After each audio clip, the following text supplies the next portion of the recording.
Now we go back to Wilhelm Reich, who was the first one who discovered the effects, how to manipulate or heal weather. And it happened accidentally. He bought a new house or built a new house somewhere in the United States, and he was working on his water supply.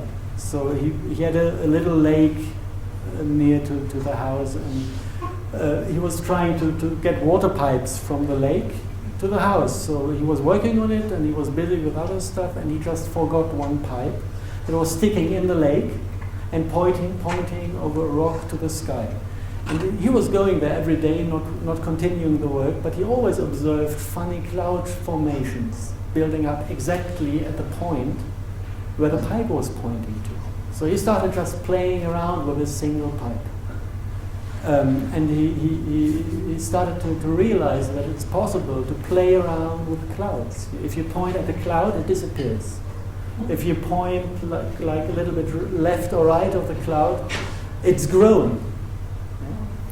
And this is one thing. And then he observed that if he had uncomfortable weather conditions and was working with his pipe, the atmosphere in the surrounding of this pipe was really turning bad. The trees lost their leaves. The stone was covered with a kind of black layer on top. Fungus? It's something you have in all deserts. In deserts, stones are covered with a black layer. Nobody exactly knows how it works, where it comes from. And he created those effects that normally take years or tens of years in a desert. He created in 2 or 3 weeks. So he realized that he's pulling something down from the sky that is not supposed to be there. It helps the weather, but he almost lost a few people before he started to learn how to deal with these energies. Because they all got kind of the same diseases as you get from radioactivity occurred with the people who were touching these pipes and staying in the vicinity of the cloudbuster. So it's nothing to play around with. You really have to know what you're doing. And so he developed this theory, and he put it in his own words. He said we have a kind of life energy he called orgon, and it can be turned into a not so nice state that is not friendly to living creatures, and he called that a deadly organ or door. And healing the climate at a certain point means for him, that's how he called it, to remove the door from the sky by pulling it with a cloudbuster, leading it into the groundwater or into a lake or into flowing water. And then you have an uneven distribution of potentials in the sky. This is what you see if you see a beautiful sky that is living.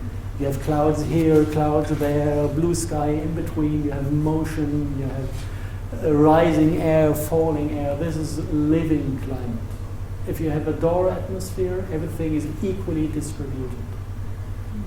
So basically what you do if you're not working on a single cloud, like making it grow or making it disappear, you start at one spot and you take off this door potential and you create unbalances in the sky of potential.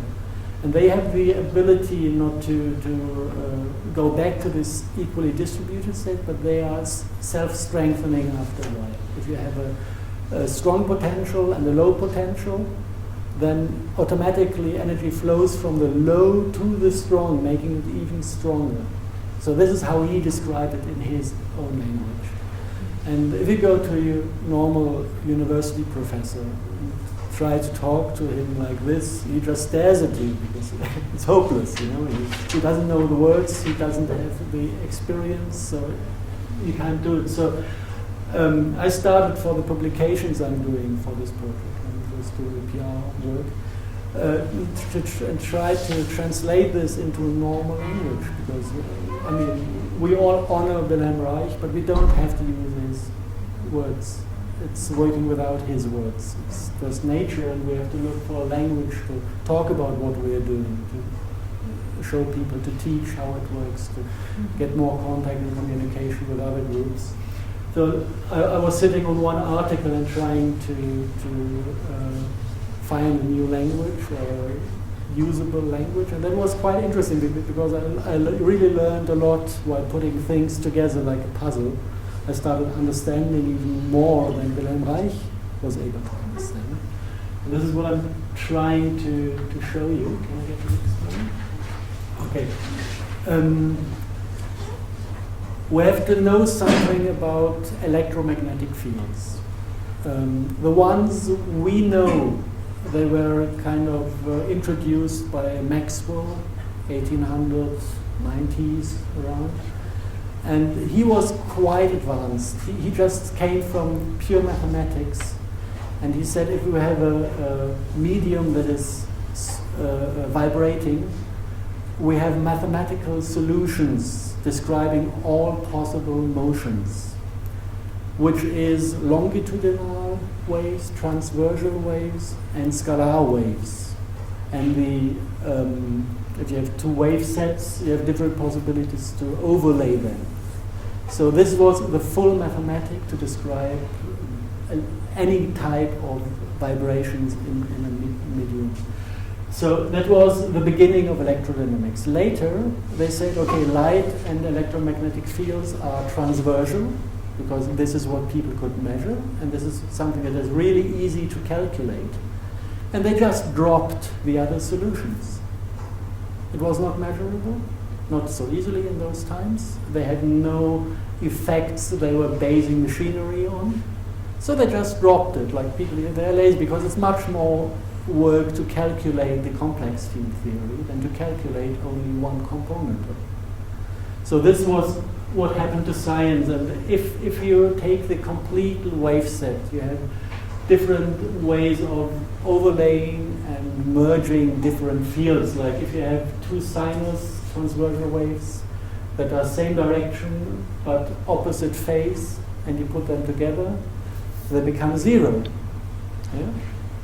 But what is happening with the energy in these fields? You can't measure it, but it's not gone. It is somewhere. So it goes into different characteristics of these electromagnetic complex system. If you have two that go in phase, they go stronger, they double their energies. Next one, please. And this is building up in steps in Asia. So the first thing would be a transverse electromagnetic wave, and you get a second one, phase conjugate, that's traveling the opposite direction.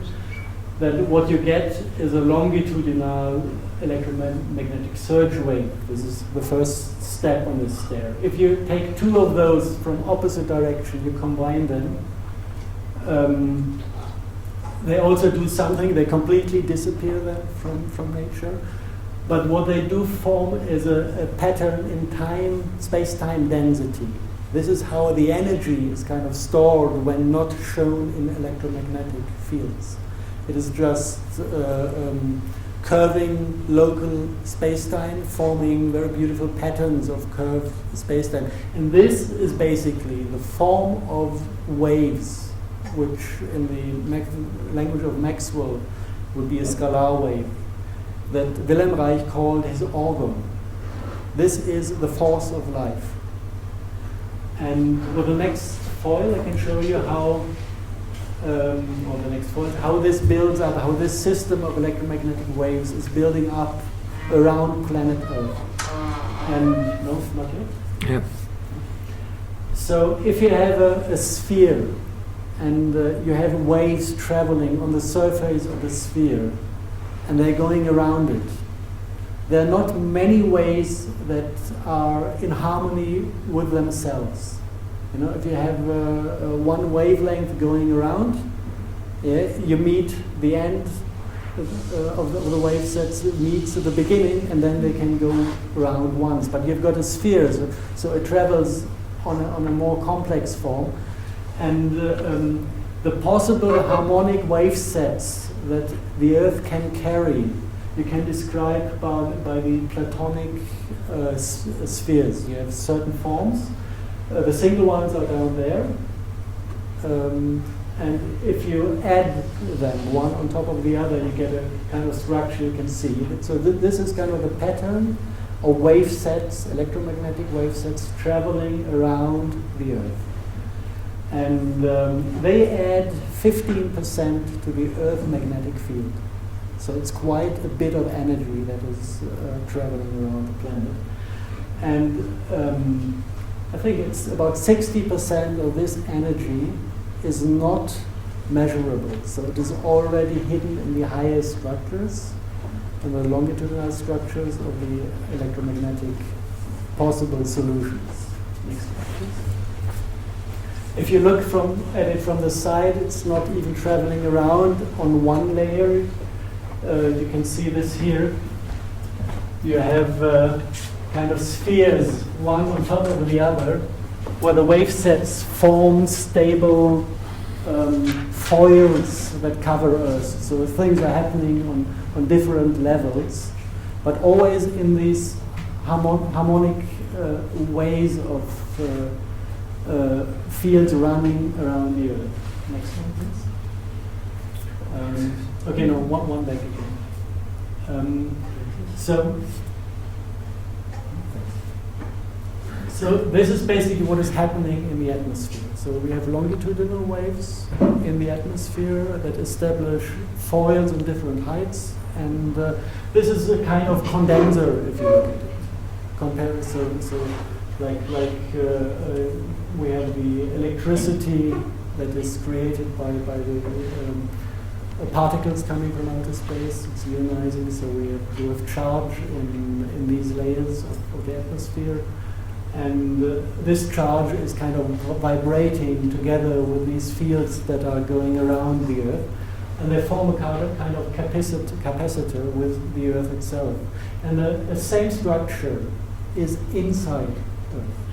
We also have electricity in the ground. If you take two iron pipes, stick them in the ground in a distance of 2 meters, you can measure the fields. So there are also longitudinal fields running around the Earth inside. And this is something that is not explored at all. I know people who play around with it. They put pipes in Europe and they can detect even the artificial fields from the 60 hertz grid in the United States are fully available in Europe. And the same strength as the 50 hertz field from the electric grid from Europe itself. So this is something that is also traveling around the world, building up very similar structures of these Platonic spheres inside Earth. And now if you look at both structures, when we look at the way wave sets can combine to a higher field structure, it is always about having the same frequency. Now if the sky and the Earth is running on the same frequency, the two fields can interconnect and form a scalar field in combination of sky and Earth. So suddenly the sentence, the sky and the Earth is in harmony or in disharmony, makes sense and makes a very big difference, because if there's harmony between the field structure of the sky and the Earth, both fields can discharge into the scalar field, which is giving life energy to all beings.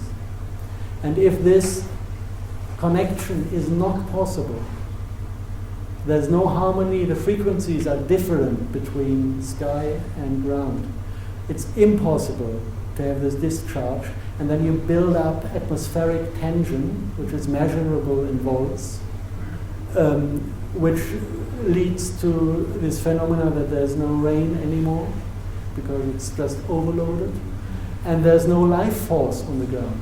Plants die not only because they don't have water, they die because there's no life force, no scalar potential for them, no forms to use to build up structure. They just lose their form because there's nothing to form them anymore. So this is basically what happens when a desert is created. You disconnect sky and ground, get a disharmony, lose life force, lose rain, then you kill even more plants with it, and then you have less possibilities to reconnect, because plants, they have an antenna overground and an antenna underground. They're doing exactly the same job as a cloudbuster on a natural way. So once you lose the forest, you just give way to bringing disharmony between sky and earth. Next. And this is possible to be healed by an artificial tree, let's say, which is a cloudbuster basically.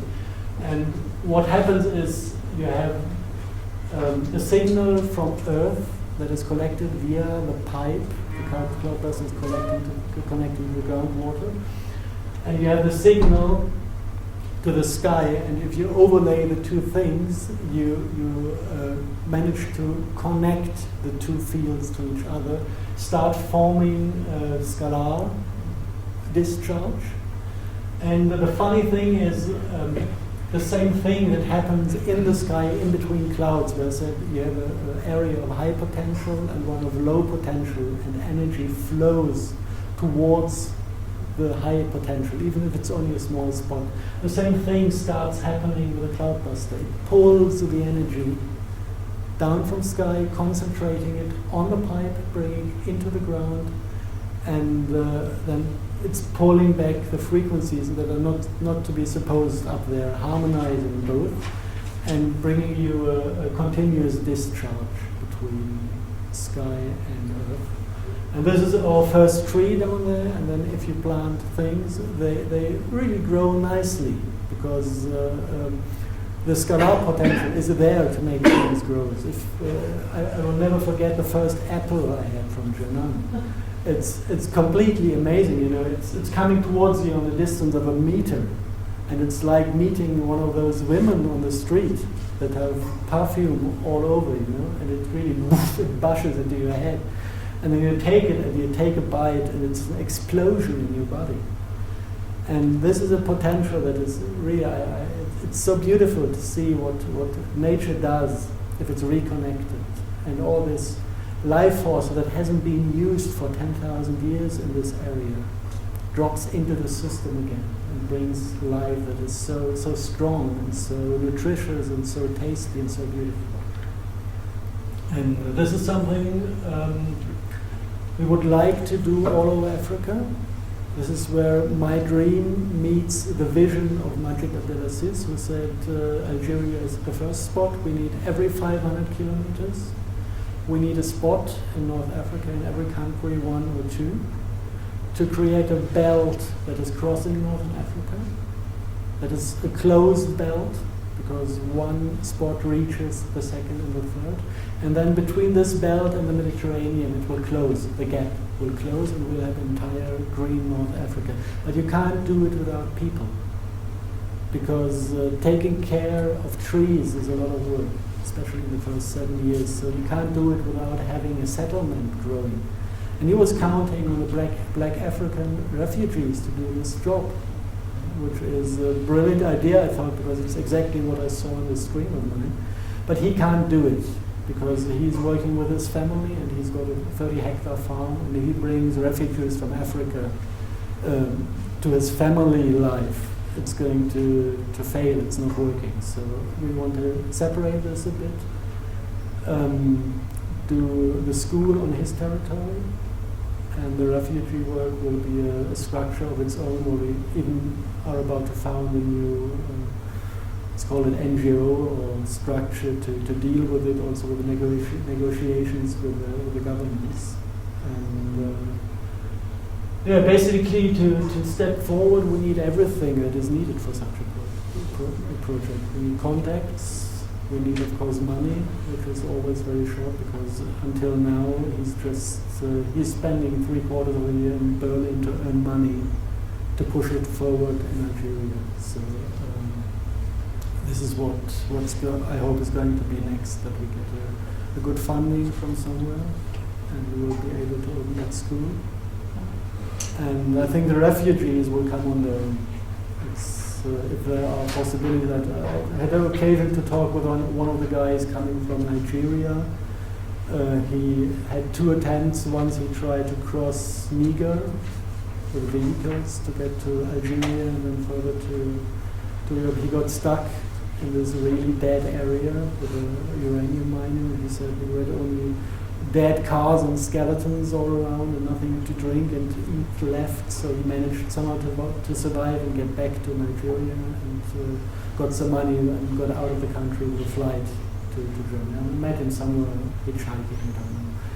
And I asked him, would it be a good idea for those refugees who cross the Sahara to have a safe port to arrive in Algeria? And he said, it's a matter of 1 phone call, and I have 2,000 people a day, because this message would spread immediately in between the refugees. There would be no additional work necessary to collect those people. Just tell them the spot where to go to. If there's work and accommodation, then immediately. So this is what hopefully is going to happen in a few years. Okay, that's it.